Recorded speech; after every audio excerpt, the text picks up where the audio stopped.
If your adult family home layout makes bathroom and transfer moments harder, you're relying on staff heroics to prevent accidents, and that's not predictable. If you're a Washington adult family home provider planning a remodel, a conversion, an addition, or a new build, and you want to reduce incidents and caregiver strain, this video is for you. Here's the risk. Most incidents don't happen in the nice rooms. They happen in the high-risk moments, especially transfers and bathrooms, where space, grip points, and rescue access decide the outcome. Today, I'll give you a simple audit tool that turns incident prevention into layout constraints. It's called the Bathroom and Transfer Incident Prevention Audit, or the BTIP6, for all of us that love our acronyms. We're going to cover why these rooms drive risk, walk the transfer paths, and then run 5 pass or fail tests, and leave with non-negotiables you can hand to your design and construction team. Here's the principle behind this entire video. Design should reduce reliance on staff heroics. Caregivers are skilled, but they're also human. If the layout forces awkward turns or tight clearances or slippery transitions or blocked rescue access, you're creating a risk that repeats every day. And in adult family homes, repeated daily risk becomes incidents, burnout, and operational instability. Let's be direct. The highest risk moments usually concentrate in 3 places: bed to stand and bed to chair transfers, toilet transfers, and, the worst, shower or wet area transfers. These are moments when balance, grip, and body mechanics matter. And they're moments that often happen when staffing is thin, like mornings or evenings or nights. So we don't treat bathroom layout as a finished decision. We treat bathroom and transfer layout as a safety and operations decision. Here's the misconception. If we buy good grab bars and a nice shower bench, we're covered. Equipment helps, but equipment can't fix a layout that doesn't allow for a safe approach, safe assistance, and safe rescue access. If the room is too tight or the door swing blocks access, you can have all the right equipment and still have a predictable problem. This is the tool, the Bathroom and Transfer Incident Prevention Audit. It's designed to be fast and repeatable. It has 3 parts. 1, identify transfer paths. 2, run 5 pass or fail bathroom tests. And 3, confirm a checklist or layout controls. Step 1 is identifying the transfer paths that are true for your resident mix. Circle what applies: bed to standing, bed to wheelchair, wheelchair to toilet, wheelchair to shower or bench, and the night route: bed to toilet and back. The reason we do this first is simple. A bathroom can look fine, but the transfer path exposes the real risk.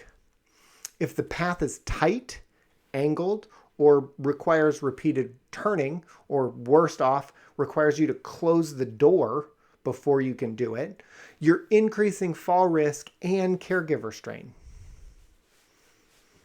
Now, step 2 are the 5 bathroom pass or fail tests. This isn't code jargon. These are real-world tests that protect predictable operations. In fact, code really has very little to do with it. Most of your toilets pass code with flying colors. The questions are, can the resident approach the toilet or shower without tight turns or awkward angles? If the approach requires a sharp turn in a tight space, risk goes up. Test 2 is the assist test. Can one caregiver assist without contorting? And can a second person fit if that's needed? If a caregiver has to twist or squeeze or do some other form of contortion, that is a predictable injury and incident risk. Test 3 is the grab risk. Are stable grab points reachable before the risky move begins? Not after, before. Because the moment you need grip is the moment that you start that movement. 4 is the slip test. Is the dry to wet transition controlled? That includes the floor material, the slope, the thresholds, and the drainage. If the route to the shower is a slip zone, you're designing risk into daily care. And test number 5 is the rescue risk. If a resident falls, can a staff enter and position safely? This is where the door swing, the clear floor area matter. If the door blocks the rescue operation or the rescue access, it's a fail. Here's the key point.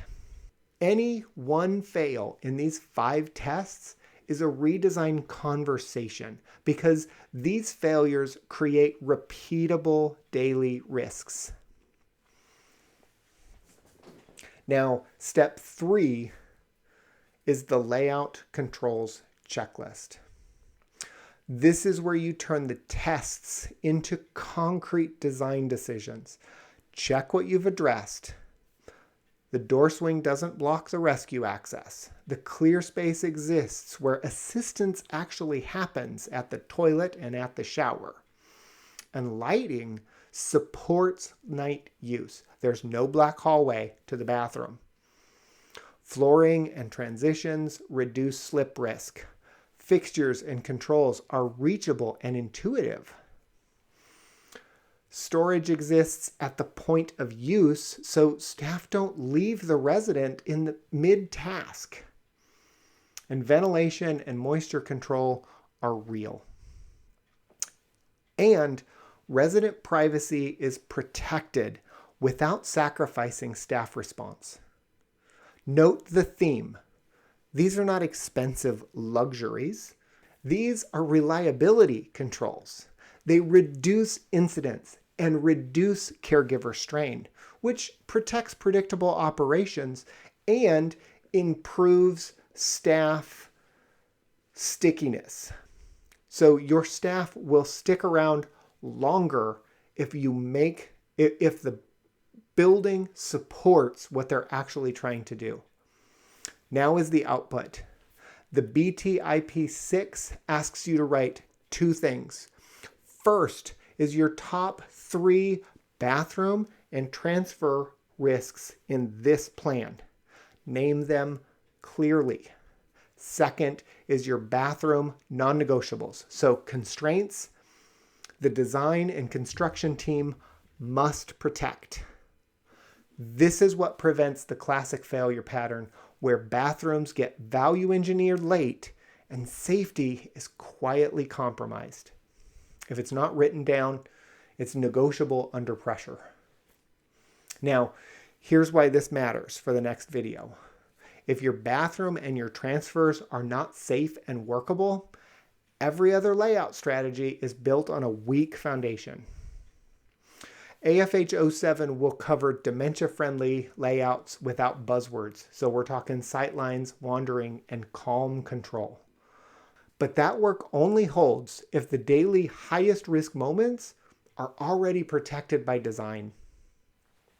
So let's recap. Bathrooms and transfers are high risk because the moment is physical, it's repeatable, and it often happens when staffing is thin. So we don't treat bathrooms as a finished decision. We treat them as an incident prevention and an operations decision. Use the BTIP6 to identify the transfer paths, run the 5 pass or fail tests, confirm the layout controls, and write down your non-negotiables.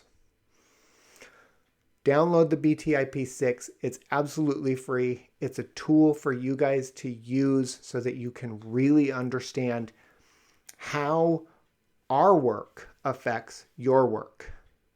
And run it against every plan option you consider before you finalize the drawings. It's faster to fix the layout now than to fix the incidents later.